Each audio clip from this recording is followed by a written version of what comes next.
Hi guys, and welcome to another episode of my Kickstarter Diaries. This week it's the week commencing the 28th of September, and thank goodness it's not as big of a week as last week, so hopefully we won't be spending too much money, but let's check it out. So the first thing I want to share with you today is Fantastic Factories Manufactions.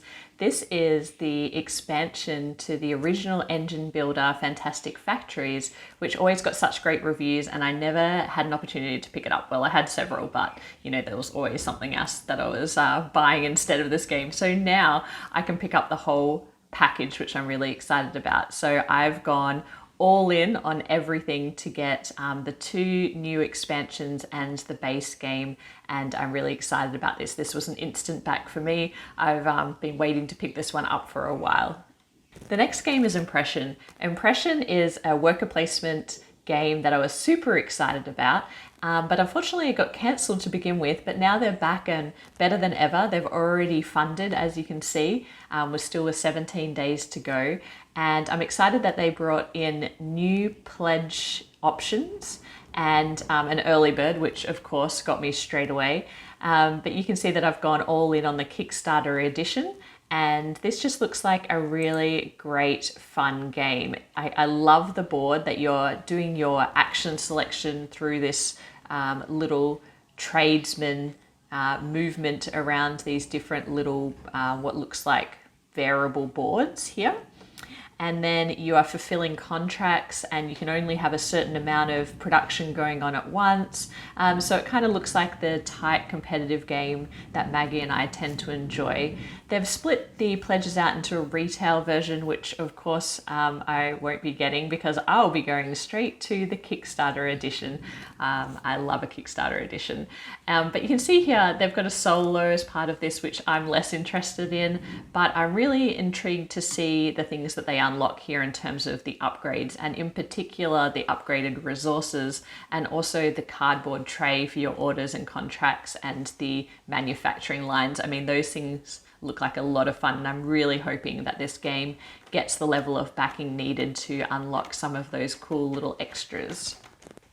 But that's Impression.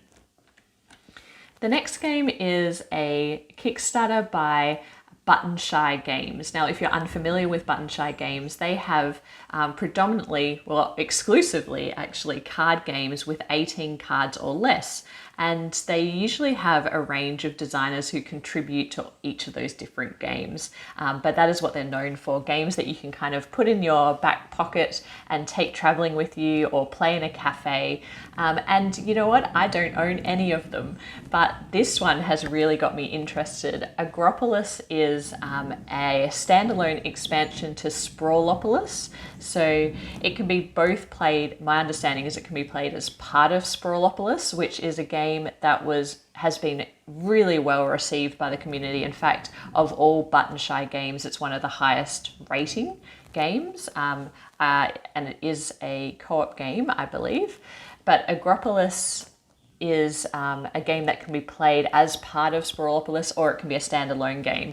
And what I love about what they've done here is they've created an all-opolis pledge level, which means you can get not only this new game, but also Sprawlopolis, and also the Combopolis, guys, that's really starting to get hard to say, Combopolis, which helps combine the two games together. And so of course I went all in on that. But the other great thing that Button Shy Games do is with their little card games, because they're probably small and quite easy to post, if you pledge on these games, you can also go to their website. They give you a code where you can add other older games to your pledge and get those at the same time.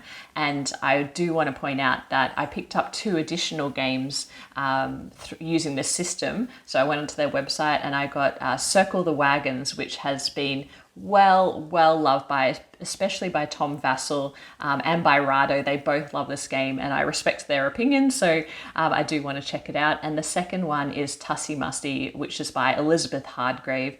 So of course I want to support more female designers, and also see what she came up with for this 18 cards or less system.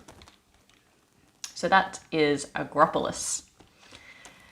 The next game is one that I was originally backing and I dropped this, and the reason why is because the more I looked into it, the more I thought that this probably wasn't a game for us. This game, what caught my attention about this game is that Plunderous has a co-contributor as a designer, and that person is Rado. And so Rado has been talking a lot about this game over the past year as he's been play testing and helping the designer to put together a co-op mode of what is a fairly aggressive in some ways 4X game. So that, of course, was super interesting to follow along with. And when it dropped, I immediately backed it. But as I went through and watched more of the gameplay, I ultimately decided that it was a bit too 4X-y for us, and not necessarily the steampunk world is probably not necessarily a theme that we enjoy enough to get a game out that takes 3 to 4 hours to play. It's hard enough to get a heavy Euro out that takes 2 hours to play, let alone a 4-hour game. And it also seems like a game that would reward repeated plays, and because of the length, I don't think that will happen. And also it was quite expensive. So, $95 US is kind of the price of a deluxe game, and the components definitely look like they would be deluxe. But for us, it just didn't seem quite worth it, unfortunately.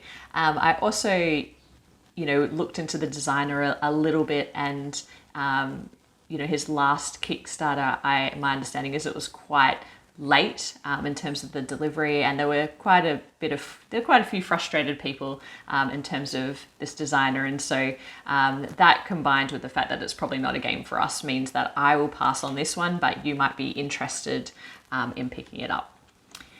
And now the next game is Windward. And Windward is actually a game that was originally on Kickstarter, but now they've launched an expansion and a big box edition.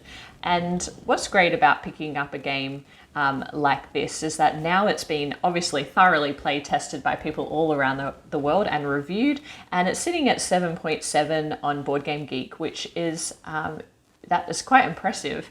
And you can see here how amazing the board looks. You have control of these ships which move around according to the wind and the wind direction, and it is a competitive game, but what they've introduced now is not only the expansion but kind of an organization system as well, which I think looks really great.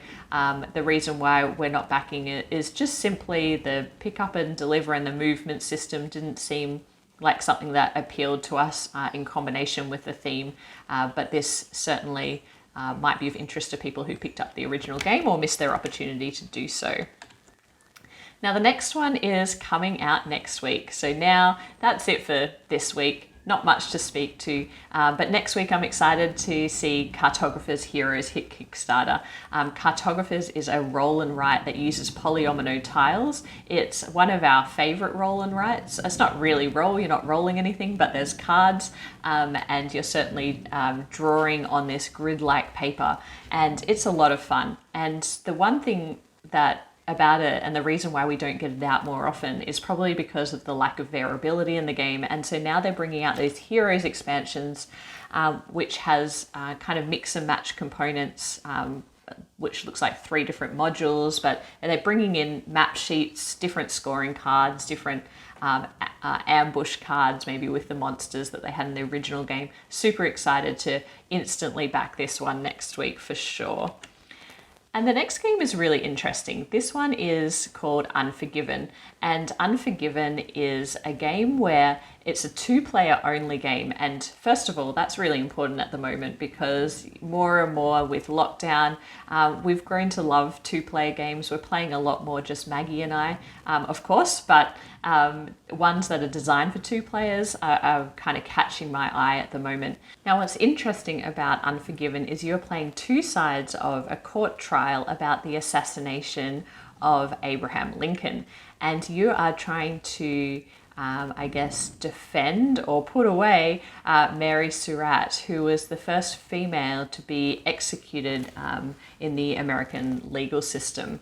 And so what's interesting about this game and what caught my eye is not only that it seems like a highly competitive two-player game with the prosecution and the defense on either side, but when I saw a run-through of this or a preview of this through Rado's monthly roundup, what I thought was interesting was the pyramid system. So if you've ever played Seven Wonders Duel, there's a pyramid system of cards that kind of shows you what's upcoming, and you have to peel away the layers before you can access those new cards. That's not shown here, but it is implemented in this game, and I think that's well worth checking out. So I'm keen to see the pricing for this and more about the gameplay.